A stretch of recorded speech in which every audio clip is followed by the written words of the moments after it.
That footage ended up going to 50 Cent and his production company, and it's kind of the centerpiece. Sold to them. Yes, was the centerpiece of the documentary.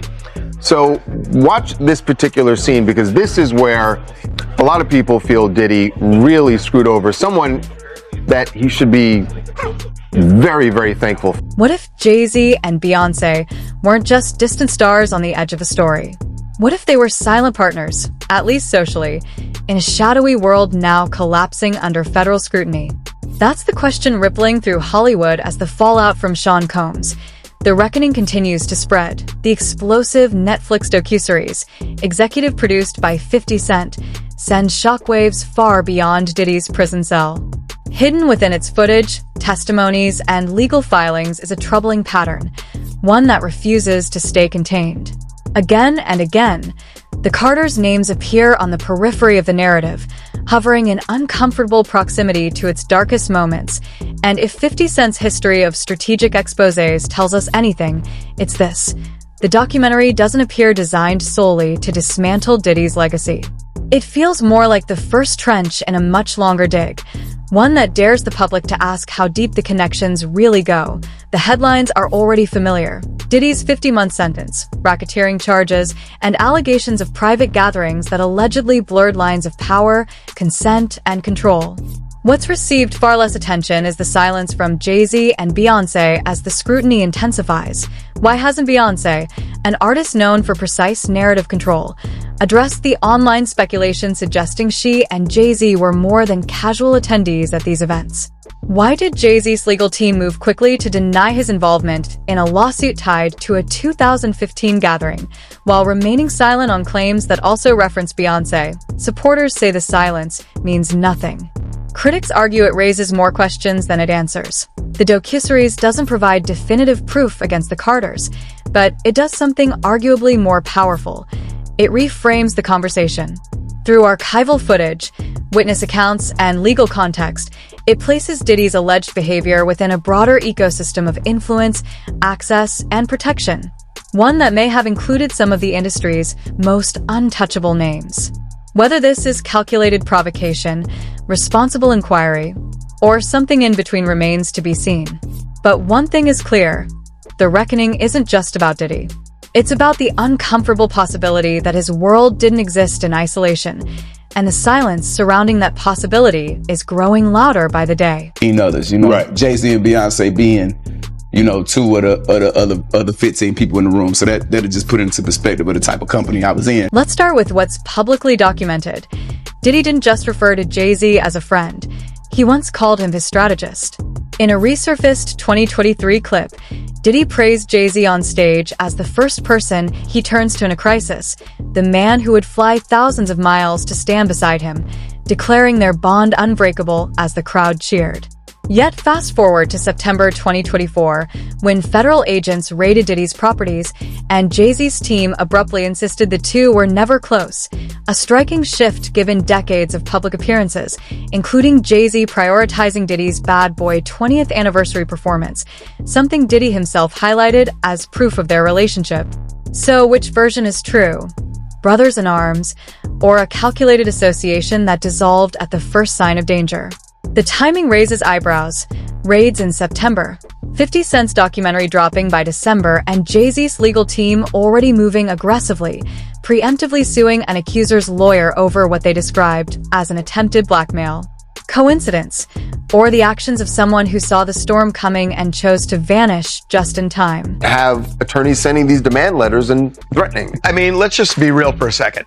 There are a lot of lawyers who call this legal extortion, and that this is the way the legal system works, which is you threaten somebody with reputational harm. And in this case, it's interesting that Jay-Z, who's very wealthy, said it would be financial ruin. Then there's the lawsuit that refuses to fade. In late 2024, a man identified as Joseph Manzaro filed a disturbing claim alleging he was drugged, taken to Diddy's Star Island mansion in Miami, and forced into a degrading spectacle at a 2015 birthday party. The details outlined in the filing are graphic: a mask, a thong, a room of spectators. But what truly set off alarm bells wasn't just the accusation against Diddy. It was who else the lawsuit placed in the room. According to Manzaro's account, he says he regained consciousness half-dressed in front of Jay-Z and Beyoncé, with Beyoncé allegedly asking why a masked, half-naked man was standing before her, only to be told it was a punishment meant to show what happens to snitches. Jay-Z's attorney, Alex Spiro, responded swiftly, asserting that Jay-Z wasn't even in Miami at the time. Yet one omission stood out. There was no denial, no clarification, no mention of Beyoncé's alleged presence at all. In the high-stakes world of crisis management, silence is rarely accidental. It's tactical. And when that silence leaves one name exposed while another is aggressively shielded, it inevitably fuels the very questions it seems designed to avoid. So what happens now is this is simply a civil complaint. And in a civil complaint, it goes through the technical legal process. Now, the distinction, Jessica, between civil and criminal, of course, is that civil is for monetary damages, right? The system can only reward you with money. There's allegations that this 13-year-old is suffering from post-traumatic stress disorder, suffered depression, etc. So now you go to fact-finding, right? But to understand the scope of the speculation, you have to rewind even further, because the Carters' proximity to Diddy's world didn't begin in 2015. It's often traced back to the early 2000s and to parties later described as unsettling by former NFL player Larry Johnson in an interview that was subsequently deleted. In that interview, Johnson claimed he attended a late-night gathering hosted by Jay-Z and Beyoncé in Colorado, where he said the atmosphere shifted abruptly when underage guests allegedly arrived. Individuals he claimed had no place being there past midnight, let alone in an environment involving adults, substances, and unchecked access. Johnson said he was confused by where the minors came from and recalled an offhand comment he attributed to Beyoncé that struck him as inappropriate given their presence. The interview disappeared quickly, but not before igniting online whispers about whether the Carters were comfortable operating in the same blurred line culture that would later become synonymous with Diddy's inner circle. This was years before the freak-off lawsuits, before federal indictments, before the public reckoning with what was alleged to have happened behind closed doors. Which raises the uncomfortable question critics now ask: was Beyoncé unaware of what she was around? Or, like many powerful figures in Diddy's orbit, was she part of an environment where influence and status discouraged anyone from asking too many questions? And I'm not saying allegedly. Oh, okay. I'm saying, Sean Carter, you're a piece of shit. Taking Pimp C wasn't bad enough. You just want to go down there and you want to just remove all of the balls from every real gangster in Houston.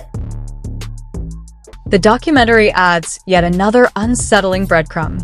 In footage filmed just days before his arrest, what 50 Cent has called the most damning segment, we see Diddy unraveling, snapping at his legal team, and railing against what he describes as the dirty machinery of media propaganda. Moments later, he's shown greeting fans in Harlem before retreating into his car and declaring he needs hand sanitizer because he feels dirty after touching people. It's a flash of breathtaking arrogance, a glimpse into a worldview built on hierarchy, where he saw himself as untouchable. And that raises an uncomfortable question. Where did Jay-Z and Beyoncé fit within that hierarchy? The Carters weren't merely attendees in Diddy's orbit. They celebrated with him, hosted gatherings, moved within the same elite circles. Yet when federal scrutiny arrived, they disappeared from the narrative. Critics argue that kind of silence doesn't resemble detachment. It resembles discretion. The stakes rose even higher in October 2024, when a woman identified as Jane Doe filed a civil lawsuit accusing Diddy of assault, later amending the complaint to also name Jay-Z, alleging the incident occurred at a 2000 VMA afterparty when she was 13. The claims are harrowing. Spiked drinks, NDAs, and an allegation that Jay-Z restrained her while Diddy and an unnamed female celebrity looked on. Jay-Z publicly dismissed the suit as a blackmail attempt and challenged the accuser to pursue criminal charges, but New York's statute of limitations makes civil court her only legal avenue. While his team maintains the claims are baseless, the timing is impossible to overlook. The amended filing naming Jay-Z landed the day before 50 Cent's documentary premiered. Coincidence to some, coordination to others, but unmistakably, someone wanted the Carters' names spoken in the same breath as Diddy's alleged crimes, and 50 Cent is the one amplifying that conversation. And we do have some breaking news that we want to bring to you. It was being reported by TMZ and now Fox News. We are learning that Jay-Z is accused of raping a 13-year-old girl. That is new in the Diddy lawsuit. What's hard to ignore now is the pattern. Diddy's downfall didn't emerge in isolation. It followed years of rumors about his parties, his influence over women, and claims that private encounters were used as leverage. And time and again, the Carters were part of the same social orbit. The bad boy brunches, the all-white affairs, the Star Island gatherings where insiders say normal rules seem to bend. Even in 2018, at Jay-Z's own Rock Nation brunch, cameras caught a brief but widely discussed moment. Diddy resting a hand on Beyoncé's shoulder, Jay-Z suddenly stepping in, his body language tense, as if interrupting something unspoken. Around that same period, whispers circulated about confusion within elite circles, about unexpected young faces appearing at events, echoing claims later made by Larry Johnson about a Colorado party years earlier. To critics, the repetition is unsettling, especially as similar dynamics now sit at the center of multiple civil lawsuits. And this is where the narrative darkens further. If Diddy's empire was sustained by silence, by an understanding that loyalty meant not asking questions, then some argue the Carters weren't merely bystanders. They were beneficiaries of the same ecosystem. Diddy himself acknowledged using power in ways that rubbed people the wrong way, and power like that, critics say, requires allies who won't flinch. Rock Nation and Bad Boy were commercially intertwined for years. Jay-Z's business dealings intersected with Diddy's artists, and Beyoncé's early career undeniably benefited from industry connections Diddy helped shape. None of that proves wrongdoing, but it does suggest a shared understanding of how the game was played. And in that game, according to those now re-examining it, loyalty often meant looking the other way. There's different things that's not really beef though. That's just competitive. Competitiveness. All right. So you and Diddy, you and Puff cool? No, I don't really rock with him. Okay. Now 50 Cent appears determined to force a broader question into the open. What did others see? And what did they choose not to see? His documentary doesn't only scrutinize Diddy, it interrogates the culture that allegedly allowed him to operate unchecked. And within that culture, critics argue, the Carters were not distant observers, but central figures in the same elite ecosystem. That framing is key. When 50 Cent hints online about having receipts involving Jay-Z, posts provocative images after the federal raids, or allows lawsuits like the Manzaro case to linger in public discourse without commentary, supporters say it's more than trolling, it's groundwork. He's nudging audiences toward a larger, more uncomfortable question. If racketeering is ultimately proven, who else was part of the environment that sustained it? By definition, racketeering is not a solo act. It relies on networks, loyalty, and silence. And for decades, Jay-Z and Beyoncé moved within the same circles, businesses, and social spaces as Diddy. What deepens the intrigue for critics is the silence. Beyoncé, an artist known for responding to personal controversy through tightly controlled messaging, has said nothing. Jay-Z, equally known for narrative control, has limited responses to legal statements addressing only himself, not his wife. To skeptics, that imbalance feels deliberate. Combined with resurfaced comments from former associates, unresolved civil claims, and Diddy's own on-record description of Jay-Z as the first person he called in a crisis, a pattern emerges that fuels speculation, even without definitive proof. Framed this way, the story isn't solely about Diddy's alleged crimes. It's about who may have benefited, who stayed quiet, and who might face scrutiny next. And if there's one thing 50 Cent has made clear in interviews, it's that he isn't finished excavating this story. As he warned recently, if you participated in it, your name could come up. But after that major documentary comes out on Diddy, then you're going to start to hear more and more about Jay-Z and his nefarious past. With Diddy's legal battles far from resolved, civil cases continuing to mount, and federal interest in his empire still active, the Carters' names no longer feel like background noise. To critics, they're moving closer to the center of the conversation. The question isn't whether more information will surface, but when, and when it does, will Jay-Z and Beyoncé still be seen as untouchable royalty or as powerful players in a system that's finally running out of protection? What's clear is this: the reckoning isn't over. In many ways, it's just beginning. That's where 50 Cent's strategy comes into focus. His project doesn't stop at chronicling Diddy's collapse. It pulls back the curtain on the network of alliances that critics say helped keep that empire alive for decades. And at the heart of that network, two names carry more cultural and financial gravity than almost any others in music: Jay-Z and Beyoncé. The documentary may have landed like a bomb, but the more consequential fallout is unfolding quietly, in the shadows where financial ties, buried stories, and carefully maintained silences are beginning to line up in unsettling ways. Start with the money. While public attention has centered on lawsuits and criminal allegations, industry insiders argue that the more revealing trail runs through business dealings. Roc Nation's early collaborations with Bad Boy, affiliated artists, shared investments in beverage and lifestyle brands, and alleged behind-the-scenes partnerships are now being re-examined as more than coincidence. One longtime industry veteran, who claims to have worked on campaigns involving both camps, describes Jay-Z not merely as a peer but as a legitimizing force, someone whose presence could instantly sanitize a room, making operations appear elite and unquestionable rather than controversial. That's an allegation, not a proven fact, but it's one that's gaining traction as investigators reportedly sift through years of financial records, shell companies, and expense trails that prosecutors say helped fund Diddy's private world.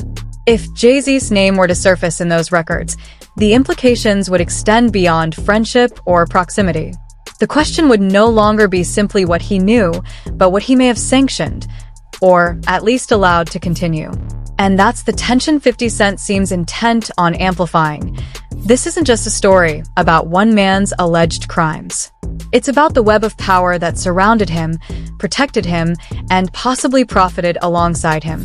Whether that web ultimately ensnares the Carters remains unproven, but the scrutiny is intensifying, and the silence around it is growing harder to ignore. It's probably leaning towards guilt. Now, on the racketeering, I agree with you that the predicate acts may be found, but that's not all they need. There's an ultimate question. The first question on the jury verdict form is, do you find him guilty or not guilty of racketeering? Before you even get to the predicate acts, which you only get to if you find guilt, they could just be hung up on that question and say, this guy's not Tony Soprano. I am not convinced that I even want to find guilt on the act. Then there's Beyoncé's repeated presence at events that, in hindsight, are starting to look less like glamorous soirees and more like carefully curated distractions. The images are familiar. Beyoncé smiling at Diddy's all-white parties, posing alongside his inner circle, attending the famous 4th of July bashes in the Hamptons. What hasn't been examined as closely are the people who didn't end up in the photos. Former staffers from Bad Boy's peak years have claimed that while A-list guests occupied the spotlight, activity in backrooms took a far darker turn. One former assistant involved in event logistics has alleged that Beyoncé was far from naive about the nature of these gatherings, arguing she understood exactly what kind of environment they were. The unresolved question, critics say, is whether she viewed it as the cost of operating at the highest level of the industry, or whether her continued presence helped normalize it. That question becomes even sharper when viewed through the lens of the 2015 Star Island lawsuit, which places Beyoncé in the room during Joseph Manzaro's alleged humiliation. If that case were to gain traction, scrutiny wouldn't just focus on her husband's associations, but on why she allegedly remained silent while another person was, according to the claim, degraded nearby. But the social optics are only part of the story. The real pressure point may be the legal response, particularly from Jay-Z's camp. When the Jane Doe lawsuit first emerged in October 2024 naming only Diddy, Jay-Z said nothing. Silence. Yet the moment his name appeared in the amended complaint that December, his legal team moved aggressively, branding the suit a blackmail attempt and filing a preemptive action against the accuser's attorney. To observers, that doesn't look like confidence that allegations will quietly dissolve. It looks like crisis containment.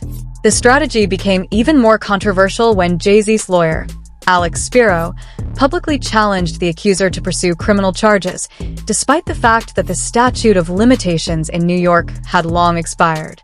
It's a savvy legal maneuver, but also one that critics interpret as defensive posturing. If the claims were truly frivolous, they ask, why not allow the civil case to proceed on its merits? Unless, of course, there's concern about what discovery might uncover, documents, communications, or connections that Jay-Z would rather never see exposed. In a blistering statement, Jay-Z accuses Jane Doe's attorney of trying to blackmail him. He said further, quote, "These allegations are so heinous in nature that I implore you to file a criminal complaint, not a civil one. Whomever would commit such a crime against a minor should be locked away. Would you not agree?" So, where does that leave us? With a federal investigation that's still unfolding, a documentary that appears to be only the opening move in what 50 Cent has suggested is a much larger expose, and two of the most powerful figures in entertainment, Jay-Z and Beyoncé, now facing an intensity of scrutiny they've rarely encountered. For years, the Carters have carefully cultivated an image of untouchable excellence and control. But critics are beginning to ask whether the real story isn't about excellence at all, but about proximity and complicity, about what it meant to operate at the center of an industry where power, silence, and access often mattered more than accountability. As federal inquiries continue, as civil lawsuits accumulate, and as 50 Cent continues to tease what he claims are receipts that could widen the scope of scrutiny, one thing is increasingly clear to observers. This controversy extends beyond Diddy himself. It's bigger than Bad Boy. It's about the broader machinery of influence and the people who may have helped keep it running. That leaves an unsettling final question hanging in the air. If Diddy's operation is ultimately proven to have functioned as a criminal enterprise, who else was connected to it? And if investigators keep pulling at the threads, will the Carters remain standing, or will they face a reckoning they can't simply manage or outpace? For now, the answers remain unknown. But the story is far from finished, and history suggests that when power structures start to crack, what's hidden rarely stays that way forever.